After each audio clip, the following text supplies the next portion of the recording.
I witness news కి స్వాగతం. Bulletin ముందుగా హెడ్లైన్స్ చూద్దాం. దేశంలో తొలి డిజిటల్ ఎయిర్పోర్ట్ నావీ ముంబైలో ప్రారంభించిన ప్రధాని మోడీ.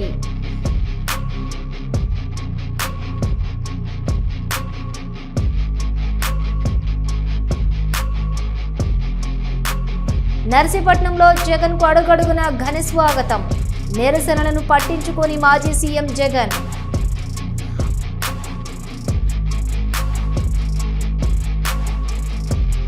$500 కోట్లతో చేపట్టిన మెడికల్ కళాశాలలకు వైసీపీ ప్రభుత్వంలో ఖర్చు పెట్టింది 10.70 కోట్లు మాత్రమే.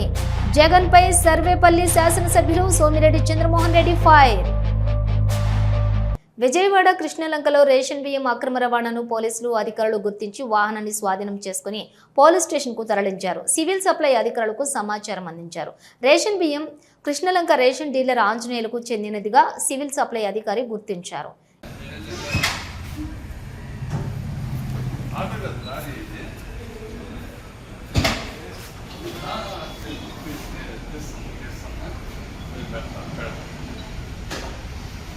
దళిత డాక్టర్ సుధాకర్ కుటుంబానికి క్షమాపణ చెప్పకుండా కట్టని మెడికల్ కాలేజీల గురించి జగన్ చేస్తున్న ఫేక్ ప్రచారంపై ప్రజలకు సమాధానం చెప్పుకోలేకపోతున్నామని వైసీపీకి చెందినటువంటి 1000 మంది వైసీపీ కార్యకర్తలు రాజీనామా చేశారు.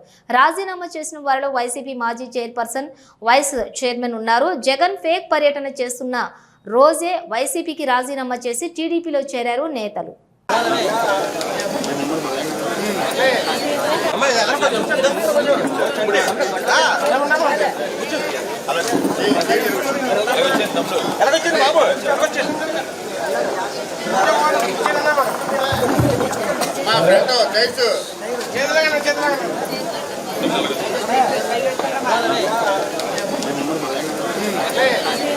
జగన్ నర్సీపట్నం పర్యటనను నిరసిస్తూ గోబ్యాక్ జగన్ అనే నినాదాలతో దళిత సంఘాలు భారీ మానవహారం నిర్వహించాయి. జగన్ హయాంలో మాస్క్ అడిగిన దళిత డాక్టర్ సుధాకర్ ని అన్యాయంగా చంపేశారని ఆగ్రహం వ్యక్తం చేశారు.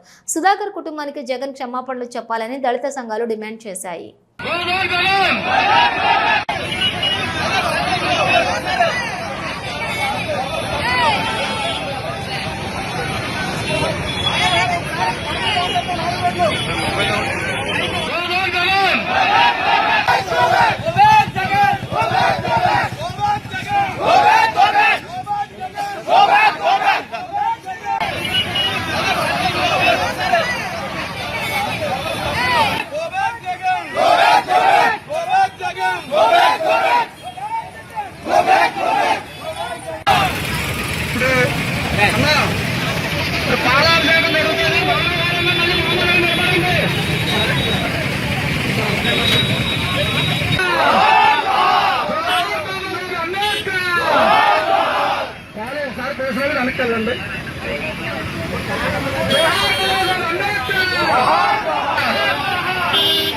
దయచేసి వెహికల్స్ ఆపండి, ఒక నిమిషం.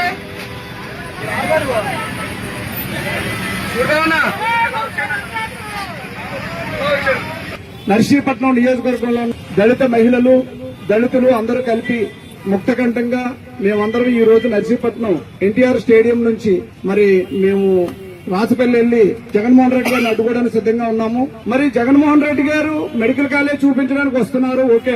కానీ ఆనాడు ఉన్నటువంటి కరోనాలో కష్టపడి పనిచేసినటువంటి, ప్రాణాలు తెగించి కష్టపడి పనిచేసినటువంటి డాక్టర్ సుధాకర్ గారు, ఆయన కూడా దళితుడు, N95 మాస్క్ అడిగినందుకు ఆయన నిర్దాక్షిణ్యంగా సస్పెండ్ చేసి ఆయనకి రాంగ్ ట్రీట్మెంట్ ఇచ్చి మెంటలోడుగా సృష్టించి విశాఖ నడివీధుల్లో ఈడ్చి కొట్టించి ఆయనకి గుండెపోటు రప్పించి చంపేశారు మరి ఆనాటి వైసీపీ ప్రభుత్వం. దీనికి ముఖ్య కారకులు ఎవరు అంటే ఆనాటి నర్సీపట్నం మాజీ ఎమ్మెల్యే ఉన్నటువంటి పెట్ల ఉమాశంకర్ గణేష్ గారు ఆ దారుణాన్ని ఒడిగట్టారు. మరి ఈనాడు లేనిపోయిన మెడికల్ కాలేజీని చూపిస్తూ వర్చువల్గా నర్సీపట్నంలోనే శంకుస్థాపన జరిపించి దళిత సోదరులందరూ కనువిప్పు చేసుకోవాలని మరి జగన్మోహన్ రెడ్డి మీరు కూడా ప్రశ్నించాలి. ఏవయ్యా మరి మా దళితులు చంపేస్తున్నా కదా, మేము వెనకతను ఉంటున్నాం, మమ్మల్ని చూసైనా సరే ఆఫ్ చేయాలి కదా అని చెప్పేసి మీరు కూడా అడగాల్సిన అవసరం ఉంది. కాబట్టి మరి నేను ఈ రోజు ఇక్కడ నర్సీపట్నం నుంచి జగన్మోహన్ రెడ్డి గారు నర్సీపట్నం రావడాన్ని మేము ఖండిస్తున్నాం. నెల్లూరు వెంకటాచలం మండలం సర్వేపల్లిలో శాసనసభ్యులు సోమిరెడ్డి చంద్రమోహన్ రెడ్డి మీడియాతో మాట్లాడారు. నర్సీపట్నంలో జగన్ రెడ్డి ఏం చూస్తారు? 5,000 కోట్లతో చేపట్టిన మెడికల్ కళాశాలలకు వైసీపీ ప్రభుత్వంలో ఖర్చు పెట్టింది 10.70 కోట్లు మాత్రమే. 2022 ఆగస్టులో జీవో ఇచ్చి డిసెంబర్లో శంకుస్థాపన చేసిన తర్వాత అధికారం కోల్పోయే నాటికి 14% పనులు చేసి సరిపెట్టేశారు. ఇప్పుడేమో నేనెళ్ళి ఆ కాలేజ్ చూడాలంటూ హడావిడి చేస్తున్నారని అన్నారు. జగన్మోహన్ రెడ్డి నర్సీపట్నం పోవాలంట, మెడికల్ కాలేజ్ చూడాలంట. ఏం చూస్తావు? నీ టైంలో నువ్వు పే చేసింది ఎంత? 10,70,00,000. ప్రాజెక్ట్ కాస్ట్ ఎంత? 500 కోట్లు, 50 చిల్లర ఎకరాలు.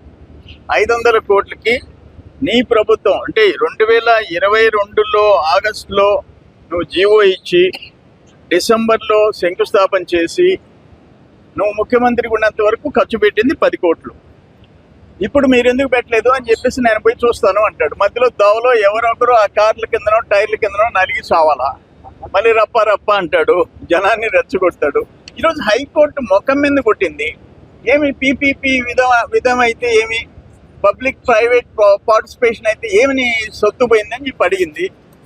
దాన్ని కూడా అర్థం చేసుకోలేవా? ఒక మాజీ ముఖ్యమంత్రిగా నువ్వు ఏం చదువుకున్నావు? అన్ఫార్చునేట్. ఆ కోర్టు కామెంట్ ఏముంది? కోర్టు భవనాలే, ఇప్పటికీ కోర్టు భవనాలే పూర్తి కాల, ఆర్థిక ఇబ్బందులు. అటువంటప్పుడు ఇటు గవర్నమెంట్ మానిటరింగ్ ఉంటుంది, ప్రైవేట్ వాళ్ళు పెట్టుబడి పెడతారు, నీకు వచ్చిన నష్టం ఏంటి? నీ ఒక్క పులివెందల మెడికల్ కాలేజ్ తప్ప, ఇక పార్వతీపురం ఉంది, 600 కోట్ల రూపాయల అంచనా, 80 కోట్లు ఖర్చు పెట్టావు. ప్రతి ఒక్కటి అదే పని చేసావు. ఒక్క పులివెందులు మాత్రం నువ్వు దానికోసం ఎక్స్ట్రా కేర్ తీసుకున్నావు. పులివెందుల కోసం మొత్తం డబ్బులు అక్కడ ఖర్చు పెట్టావు, ఇంకెక్కడ ఖర్చు పెట్టలే. కానీ నిన్న హైకోర్టు ఆ కామెంట్ చేసిన తర్వాత ఏ మాత్రం జ్ఞానం ఉంటే జగన్మోహన్ రెడ్డికి, నైతిక విలువలు ఉంటే, ఇప్పుడు నువ్వు లాస్ట్ టైం అదే పని చేసావు. టైర్ కింద మనిషి నలిగిపోతే హాస్పిటల్లో చేర్చే ఆలోచన కూడా లేకుండా పక్కన తీసి పారేసేసావు దుర్మార్గంగా. ఆ రోజు 2 చనిపోయినారు. రేపు ఇప్పుడు 60 చిల్లర కిలోమీటర్లో నేను ర్యాలీగా పోతానంటావు. ఏం చేయబోతున్నావు నువ్వు? నేను ప్రజల ప్రాణాలతో ఆడుకుంటున్నావు జగన్మోహన్ రెడ్డి. ఇది కరెక్ట్ కాదు. ఇది పీపీపీ మోడల్ విషయంలో అందరూ అప్రిషియేట్ చేస్తున్నారు.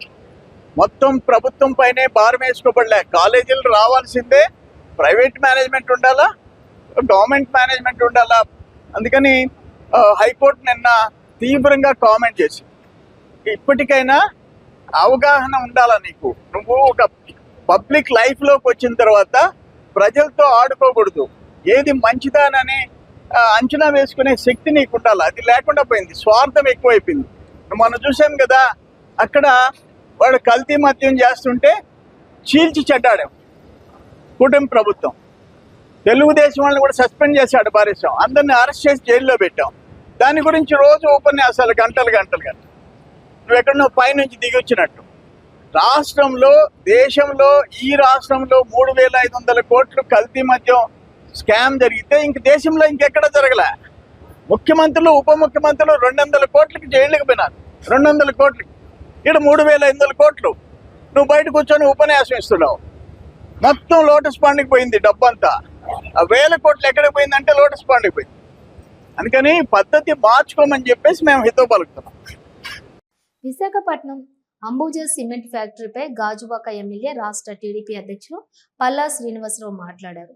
ప్రజల అభిప్రాయం తీసుకున్న తర్వాతే ఫ్యాక్టరీ నిర్మాణానికి ముందుకు రావాలి. ప్రజలు తిరగబడితే ఇలాంటి పరిణామాలే ఎదురవుతాయి. ప్రజల అభిప్రాయాన్ని కూటమి ప్రభుత్వం గౌరవిస్తుందని అన్నారు. ఏదైతే పబ్లిక్ హియరింగ్ ఉందో, పబ్లిక్ హియరింగ్ ప్రజల యొక్క మనోభావాలకు అనుగుణంగానే తీసుకునేదండి. పబ్లిక్ ఇంట్రెస్ట్ ఉంటేనే ముందుకెళ్తారు, పబ్లిక్ ఇంట్రెస్ట్ లేకపోతే ముందుకు వెళ్ళరు.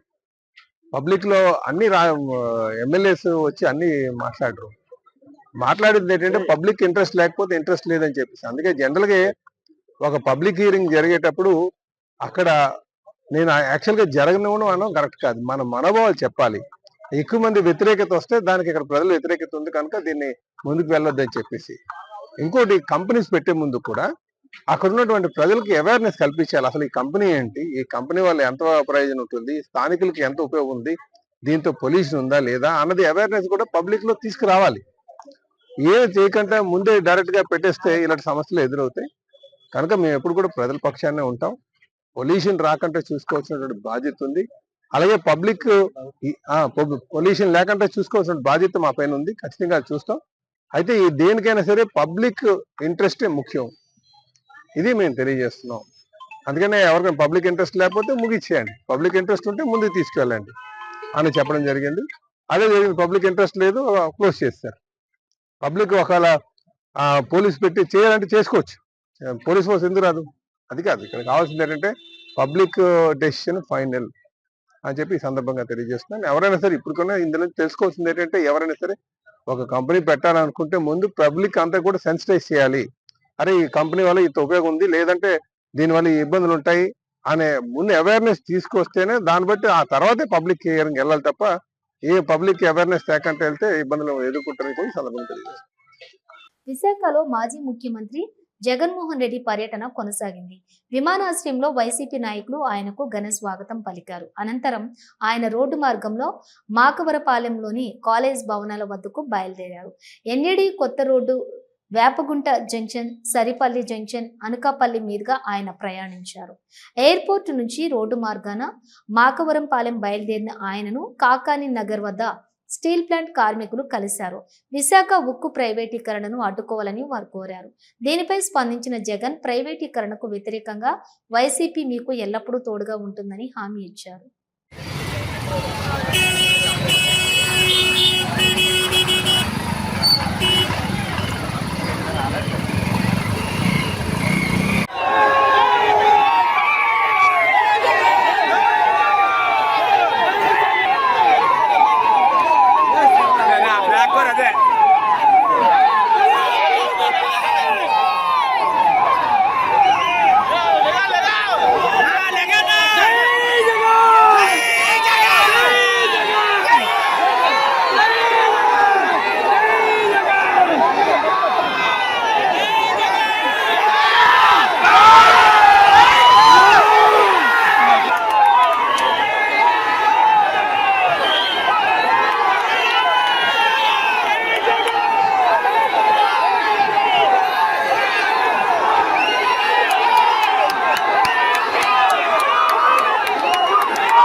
లోగో పెట్టు ఎన్టీవీ లోగో అన్నా ఎన్టీవీ లోగో ముందు పెట్టు ముందుకి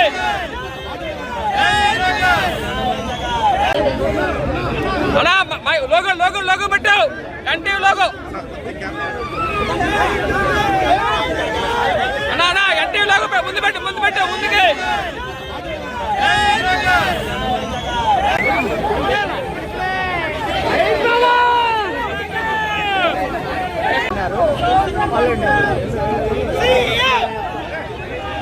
అన్నా సైడ్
అన్నా side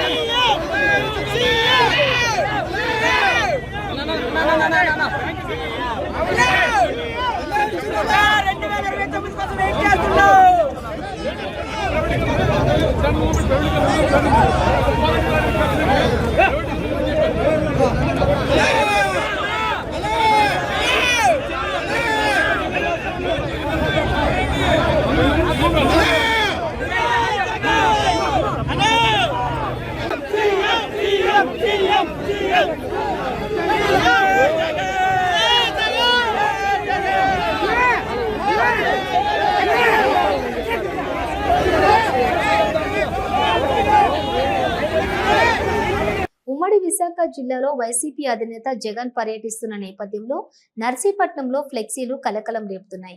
YCP never again, mask ఇవ్వలేక హత్యలు చేసేవాళ్లు, మెడికల్ కాలేజీల గురించి మాట్లాడటమా, ప్రజలు తస్మాత్ జాగ్రత్త అని ఫ్లెక్సీల్లో రాసి ఉంది.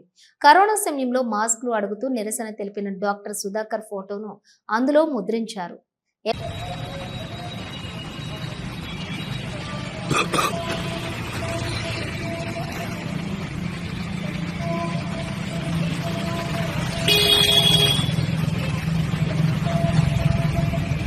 శ్రీకాళహస్తి ఆలయంలో గురువారం గురుదక్షిణమూర్తికి అభిషేక సేవ శాస్త్రోక్తంగా నిర్వహించారు.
దేశంలోనే పూర్తి స్థాయి తొలి డిజిటల్ ఎయిర్పోర్ట్ అందుబాటులోకి వచ్చింది. నవీ ముంబై అంతర్జాతీయ విమానాశ్రయం మొదటి దశను ప్రధాని మోదీ ప్రారంభించారు.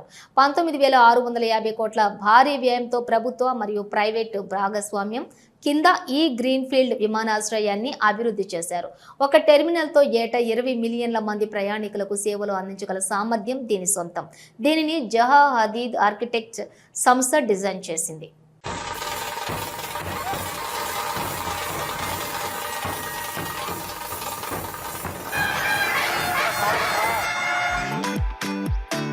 आज मुंबई का लंबा इंतजार खत्म हुआ।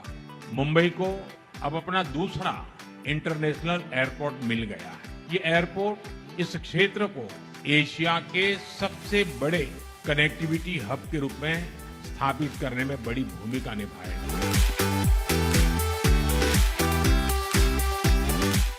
नवी मुंबई इंटरनेशनल एयरपोर्ट एक ऐसा प्रोजेक्ट है जिसमें विकसित भारत की झलक है।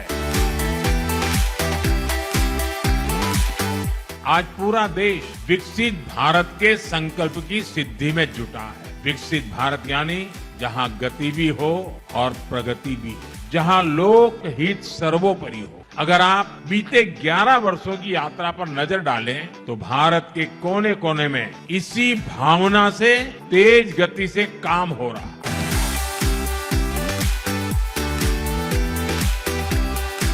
हम उन संस्कारों में पले बड़े हैं जहां राष्ट्र नीति ही राजनीति का आधार है। हमारे लिए इंफ्रास्ट्रक्चर पर लगने वाला एक एक पैसा देशवासियों की सुविधा और सामर्थ्य को बढ़ाने का माध्यम है।